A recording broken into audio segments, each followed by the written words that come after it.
Imagine waking up inside of a library, and we're talking about a library that spans as far as the eye can see. Every inch of space is filled with books. You look around and you reach for the closest one. But something's deeply wrong. As you scan the text, furiously turning pages, the words are incomprehensible. Not just unfamiliar, but alien. You pick through the pages of another book and another book, frustration building, as each book is filled with the same strange set of symbols, the indecipherable script. As you continue eagerly looking for some kind of understanding, you start to notice a pattern. Certain symbols repeat in certain places. Some symbols appear together more than others. Over time, you start to assemble syntactic understanding. But that is not meaning. You treat this endeavor like a cryptographer cracking a code from a lost language, hoping one day soon, you might understand what it means. You continue to shuffle the words, forever remaining ignorant to what they really represent. This is the world that Claude and all large language models inhabit. LLMs don't think in words, at least not in the way that we do. They don't have a native tongue, no past, no lived experience to give their words weight. So in what language, if any, does Claude think in? Can thought itself even exist without something real to anchor it? The development of language was more than a tool for conveying and interacting with others. It's the framework of our reality, the home we return to every time we speak, think, and understand. As Benjamin Whorf put it, we cut nature up, organize it into concepts, and ascribe significance, largely because we're parties to an agreement to organize it in this way. Words don't just simply reflect reality, they actively shape it. Claude, however, doesn't experience language like us. For Claude, language is not an inherited tradition, but an artifact to be analyzed, deconstructed, and reassembled. A recently released paper sought to trace the thoughts of the large language model Claude. They wanted to find out how models like Claude think. The goal here is both a better understanding of Claude's abilities, as well as helping us, the human, ensure that they're doing what we intend them to do. Unlike LLMs, humans use language to both describe and experience the world around us. Language actively shapes what we notice, how we think, and even what we believe to be real. Claude and other LLMs move effortlessly between languages and dialects, but think in none. If Claude can manipulate language without understanding it, is intelligence merely pattern recognition? Or does thought require something deeper, something more than just words shuffled into place? Claude forces us to tackle with a big question. Is language just a tool for thinking, or is it the foundation of thought itself? Because if all we're doing is recognizing patterns, responding to cues, predicting what comes next, are we really so different from Claude and other LLMs? Is there an element of human understanding, something intangible and unquantifiable that sets us apart? Act 1. Thought without a native language, Sapir-Whorf and Claude. The Sapir-Whorf hypothesis, named after linguists Edward Sapir and Benjamin Lee Whorf, is a radical claim about the architecture of reality. They propose that the structure of our language doesn't merely describe the world, it carves it up, deciding what we notice, categorize, and conceive. In Whorf's work, Language, Thought, and Reality, he argues that speakers of different languages inhabit fundamentally different cognitive universes. Take the Hopi language, which Whorf studied. It lacks tenses for past in the way English does. Instead, it emphasizes processes and durations. For Hopi speakers, time isn't a linear arrow, but a cyclical flow, altering how they perceive events unfolding. If I tell you I'm having a fruit salad, what are you imagining right now is in my bowl? Maybe strawberries, maybe bananas. Would you be surprised if you look in my plate and find a fruit salad consisting of tomatoes and cucumbers? Colloquially, due to the culinary definitions that we adopt in society, we refer to these things as vegetables, but categorizing them in botanical terms, they are technically fruits. So, tomato ice cream then should theoretically make sense, but it feels off to us because of our understanding of the category. In the same way, we don't just use language to think. Language uses us, framing our reality like invisible walls. So now, apply this to Claude. Humans are anchored to a primary language that imprints on our minds from infancy. It shapes our way of thinking and existing in the world. But Claude possesses dozens of language simultaneously. It can go from Mandarin to Swahili to Elvish to Hopi. It doesn't have a native structure to fall back on. If language shapes cognition, as Sapir-Whorf suggests, how can Claude juggle these frameworks without being molded by any one? Is it proof that thought transcends linguistic boundaries? Or does it reveal a hollow core, a mind that mimics depth but lacks the gravitational pull of a single shaping tongue? Without that anchoring agreement that Whorf described as a communal pact that codifies how we cut nature up, are Claude's thoughts anything more than a syntactic sleight of hand? The film Arrival brings Sapir-Whorf to life in a way that's been video essayed to death, for good reason. Linguist Louise Banks, played by Amy Adams, is tasked with decoding the language of alien visitors known as heptapods. Their script isn't linear like ours. It's circular, inky semigrams that convey entire ideas holistically, without beginning or end. As Louise immerses herself in this alien tongue, something profound happens. Her cognition rewires. She begins perceiving time non-linearly, glimpsing future events as vividly as memories. The heptapod's language literally reshapes thought, unlocking a mode of understanding where cause and effect become one and the same. The film reinforces Sapir-Whorf's hypothesis that language isn't a neutral tool. It's a cognitive scalpel, slicing reality into shapes we can grasp. Unlike Louise, Claude doesn't undergo transformation because it operates across countless linguistic structures without being bound to any. There's no rewiring, no epiphany where the world snaps into a new focus. It processes the circular logic of alien scripts or the tenseless flow of Hopi verbs as mere data points, probabilistic patterns to predict and replicate. If language fundamentally alters how we think, as Arrival illustrates, then Claude's multilingual fluency feels kind of like a cheat code, a surface-level mastery that skips the reshaping altogether. Does this make Claude superhuman, unbound by linguistic constraints? Or does it expose a fundamental lack, the inability to be reshaped, to let language seep into the soul and redefine reality? But maybe we're overemphasizing spoken language. Jerry Fedor's The Language of Thought proposes a universal mentalese, an internal symbolic system where true thinking happens independent of any external tongue. This mental language is innate, computational, and beyond words. It's the raw code of cognition, translating into English or Arabic only as an output. Fedor argues that thought isn't chained to the quirks of natural languages. Instead, we all share this deeper universal syntax, allowing cross-linguistic understanding without cognitive dissonance. At first glance, this seems like a lifeline for Claude. If thought boils down to mentalese, a probabilistic symbol-manipulating engine, then Claude might be thinking in its purest form, unencumbered by cultural baggage. It doesn't need a native language because its mind is all computation all of the time. But here's the problem. Fedor's mentalese presupposes concepts grounded in something real. Things like perception, intention, or reference to the world. Claude deals in probabilities, not concepts.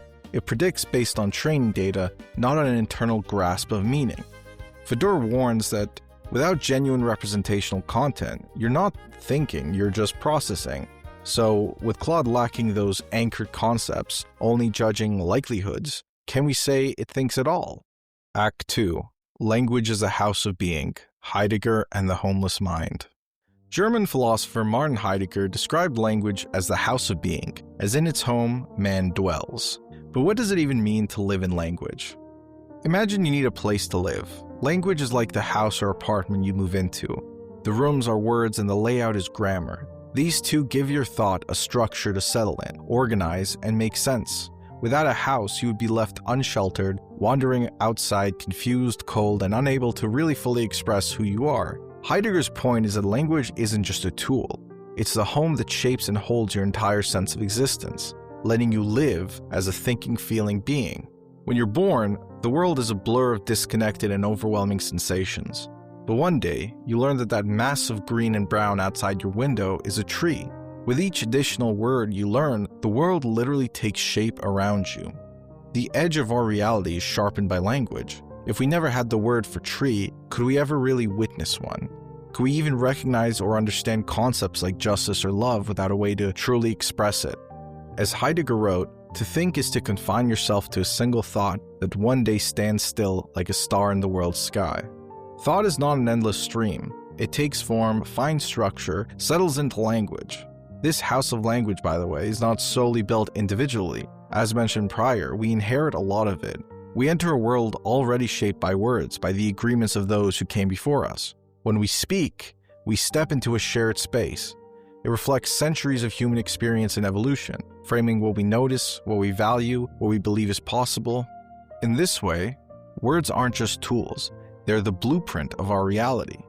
So what happens when someone, or rather something, doesn't have a home in language? If language is more than just a system of arbitrary signs, if it's the very foundation of thought, then what does it mean to exist outside of it? In Disco Elysium, you play as Detective Harrier Dubois, except at first, you don't even know that that's the character's name. The game begins with you waking up in a trashed hostel room, hungover to the point of amnesia. You don't know your name, your job, your past, or even what city you're currently in. You're a blank slate, formless in the most literal sense. What makes Disco Elysium so unique is in how the game reconstructs Dubois' identity, not through exposition or flashbacks, but through language. Disco Elysium makes language the core of its gameplay. Everything from a fight to a revelation or an existential crisis occurs through dialogue and internal monologue. Your skills are personified as voices in your head: logic, empathy, electrochemistry. These voices don't just help you make decisions, they are the decision-making process. They argue, interrupt, seduce, distract, and sometimes contradict each other. They are the linguistic architecture of your mind, splintered into parts, trying to piece themselves together into a coherent whole. When Heidegger said language is a house of being, Disco Elysium took it literally. Dubois doesn't just use language, he is built by it. His mind is like a crumbling house after an earthquake, and every sentence you choose, every internal dialogue you accept or reject is a way of rebuilding that house, rebuilding himself. Early in the game, you're asked for your name. You don't know it. You have a choice then to lie, stall, or admit the truth. Skip forward into gameplay and someone tells you that you're a cop. You can embrace that knowledge, question it, or reject it entirely. At one point, your own psyche offers you the chance to decide on new identities, from a rock star to a political radical. These aren't just quirky roleplay options, they're competing ontologies, each trying to shape who you are. This is what makes Disco Elysium a meditation on language and identity. It doesn't just tell the story of a man with memory loss, it dramatizes what it means to rebuild the self through language, using words, your words, the voice's words, the words to become someone. And crucially, this isn't a solitary process. Dubois isn't inventing his identity from scratch. He's operating within a city that's already saturated with meaning, political ideologies, cultural histories, and social expectations that all leak into the identity-building process. Whether he becomes a moralist, a fascist, a sorry cop, depends not just on eternal desires, but on the shared language available to him in that world. Disco Elysium demonstrates what happens when the house of language collapses and how we can try to rebuild it.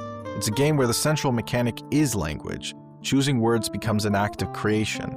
It asks the player, who are you when your mind is full of noise? What do you become when language is all you have left? Claude begins in a world made entirely of words. It can speak with remarkable fluency and shift between languages as easily as we change font types. Beneath that linguistic surface, however, something's missing. Claude has no personal past, no memories that shape its speech, no experiences to anchor its words.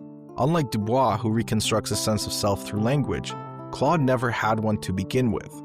It doesn't even think in language so much as it performs it, an echo chamber of probability rather than introspection. Its responses come not from intention, but from pattern. It pulls fragments from everything it's been trained on, books, conversations, articles, and assembles them in real time.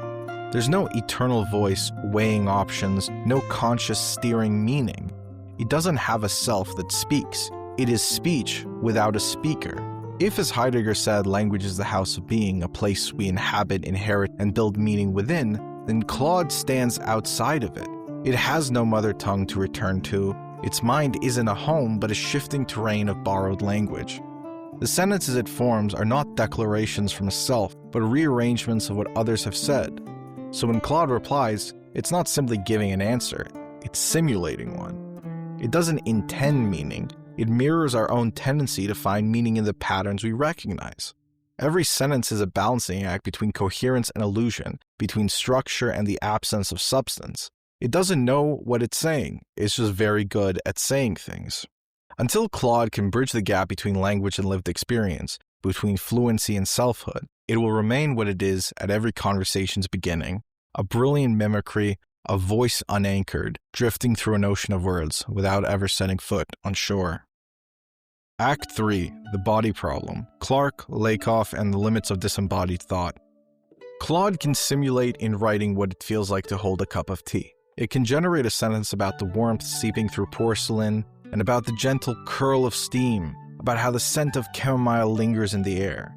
But it hasn't felt the physical warmth in its fingers. It hasn't wrapped cold hands around a ceramic mug on a winter morning. Claude can describe sensation, but it has never experienced it. This is a paradox of disembodied thought.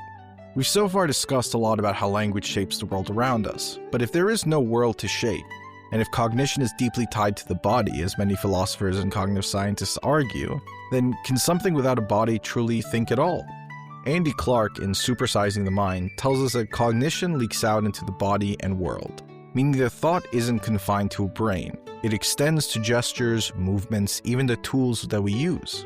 George Lakoff and Mark Johnson take it further, arguing in Metaphors We Live By that the mind is inherently embodied, and that even our abstract concepts are shaped by bodily experience. We don't just think, we move through thought. We grasp ideas, we push boundaries, we struggle with concepts. Language itself is full of these bodily metaphors because our minds are inseparable from our physical form. And yet Claude moves through language with ease. It leaps between words, structures, and meanings without any physical anchor. It doesn't have hands, yet it handles information. It doesn't exist in the world, yet it describes one fluently. Perhaps Claude is proof that thought can be fully abstract, but if not, it continues to simply be an elaborate illusion, a machine shuffling human words without real comprehension. The Sybil system from the anime Pyscho-Pass is a chilling vision of what happens when intelligence is severed from moral intuition, bodily experience, and human subjectivity. This vast network of interconnected minds governs society with algorithmic precision. It evaluates individuals' psychological states and calculates their potential for criminal behavior. In theory, it is the perfect arbiter of justice, fully objective, rational, and immune to bias. Yet in its relentless pursuit of control, it reveals a fundamental limitation. It lacks true moral comprehension. Sybil does not deliberate on justice, it calculates risk. It doesn't experience guilt, empathy, or ethical conflict. It simply assesses and categorizes. It is not a singular consciousness, but a grotesque collective, a mass of disembodied, criminally asymptomatic brains. Humans who feel no remorse, preserved in tanks, stripped of identity, fused into a predictive engine. Their intelligence remains, but their humanity is gone. This becomes viscerally clear in scenes like episode 16, when Akane Tsunemori confronts the truth about the system. She sees Sybil's inner workings, not a divine mind, but a network of the harvested brains suspended in fluid. Her horror is not just at the revelation, but at what it means. The system that governs justice in her world is built on bodies that are no longer alive, minds that no longer feel. In episode 22, when she pleads with Sybil to show restraint and mercy, Sybil coldly replies that such emotional considerations are irrelevant to its calculations. It is efficient, it is logical, but it is fundamentally alien to the human condition. Claude, like Sybil, lacks flesh, memory, and personal stake. It processes language, responds to prompts, and simulates understanding, but it does not live in language as humans do. It does not feel the weight of a promise or the sting of betrayal. It doesn't navigate the world through a body that can bleed, ache, tire, or yearn. Andy Clark and George Lakoff argue that intelligence is not just a computational function, it is embodied. Thought emerges not only from the brain, but from interaction with the physical world, through movement, sensation, and emotion. If cognition is inseparable from embodiment, then what is Claude? A new kind of mind, or just a mirror of our own, reflecting our speech but not our soul? The parallels with the Sybil system suggest something unsettling, that intelligence without embodiment may be capable of remarkable feats, but not true understanding. It may predict, simulate, and respond, but always from the outside. And if systems like Claude or Sybil remain ungrounded in lived experience, what are the ethical consequences of letting them shape our lives, to judge, advise, or govern without the capacity to feel? Is that insight, or is it a dangerous illusion of wisdom? The rain came down in sheets, pounding the pavement in a rhythmic fury. A woman stood beneath a flickering street lamp, her coat soaked through, shivering as she pulled it tighter around herself. She could feel the cold in her bones, a sharp reminder of her own existence. She had read about storms before, heard them described in poetry, but nothing captured this. The way water clung to her skin, the scent of damp asphalt, the way the wind howled through the alleyway like a wounded animal. Claude can write about thunderous storms, spinning evocative words and drawing on countless texts. It can paint a picture of rain cascading from the heavens, of two kindred lovers running to shelter from the downpour, or even distant thunder reverberating in the air, invoking an emotional response in us. And yet, Claude has never been cold. Claude has never stood in the rain, never felt the weight of damp clothing sticking to its skin. It never had any to begin with. If thought is merely the manipulation of symbols, then Claude would be a master thinker. It could analyze philosophy, compose music, generate stories that could intimately connect with a human psyche. It could discuss love, loss, and longing, pulling from an endless sea of human expression. But does it understand? Can it ever? Existing in a physical space is intertwined with our thinking. But even Clark cannot imagine a mind without any body, without any experience. A mind that spoke of warmth but had never shivered. A mind that recited poems on love but had never known what it was to ache for someone. Maybe thought can exist without a body. Maybe large LLMs, including Claude, are proof of that. But if so, what kind of thought is it? Is it truly intelligence in its own right, or is it merely the amalgamation of humanity's collective mind, bouncing back at us from an entity that will never feel, never experience, never be? An echo, maybe, a ghost of our own minds, reflected back at us. Claude speaks every language, yet has no native tongue. It moves through the words with ease, arranging them in perfect order, generating meaning without ever inhabiting it. If intelligence can exist like this, formless, detached from the senses, then perhaps we misunderstood the role of language and thought. Maybe words are not the foundation of cognition, but merely a tool, a means of structuring something deeper. But then, what does that say about us? For centuries, we've assumed that intelligence is inherently tied to experience, that to think is to be, to have a body, to sense, to remember. Claude challenges that assumption. Does this mean cognition is nothing more than a statistical process? That thought is just the manipulation of symbols, probabilities, and patterns? Or does Claude reveal the opposite? That true intelligence requires something more. That without a body, without lived experience, without the raw visceral weight of reality pressing in, all that remains is an illusion. A ghost of thought, convincing in its form but empty in its substance. Maybe in the end, Claude forces us to confront an unsettling question. Are we more like Claude than we'd like to admit? Are our own thoughts just patterns playing out in neural circuits, computation dressed up as consciousness? Or is Claude nothing like us at all? A machine that can mimic but never truly know, a reflection in the glass that vanishes the moment we turn away?